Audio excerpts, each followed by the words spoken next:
டேய் இருடா கிண்டி விடுறேன் அடி பிடிச்சிரும் இல்லாட்டி பரவாயில்ல எனக்கு மேல் காலையில கஞ்சி ஊத்தி மத்தவங்க பாவம் இல்லையா தள்ள ஆதிங்க சும்மா ஏய் நீ போலிங் பாஞ்சானா உனக்கு இன்னைக்கு கஞ்சி இல்ல சரியா வா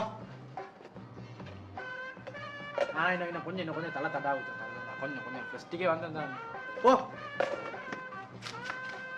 குத்துஸ்தானா அது வானம் அதை ஊத்துங்க வந்துருங்க நல்லா உள்ளுக கிண்டி எடுங்க உள்ளுகால இறைச்சி துண்டு வரும் அதை எடுத்து ஊத்துங்க அதுக்கப்புறம் மேலால ஊத்துங்க டேய் மோடேன் அப்படி கிண்டினா வெள்ளை பூடு தான்டா வரும் பால் கஞ்சிடா இது அப்ப என்னோட வாப்பா இறைச்சி கஞ்சிண்டாரு உண்ட வாப்பா வேற பள்ளிய சொல்லி பாரு இங்க பால் கஞ்சி தான் உனக்கு ஓடுமா வாழமா ஊத்துங்களே இல்லை என்று சொல்லும் மனம் இல்ல இதுலடா கஞ்சி எடுக்க போறாய் என்ன உன் ஊருக்கே எடுக்க போறியா இல்ல நான் கூட்டு தானே எத்தனை பேர் 500 பேர் புதுசா பபாவனும் கிடைச்சிருக்கு நல்லா ஊத்துங்க நிறைய ஊத்துங்க இன்னும் இந்த புள்ளி இவ்வளவு வரக்காடி ஊத்துங்க கமிட்டில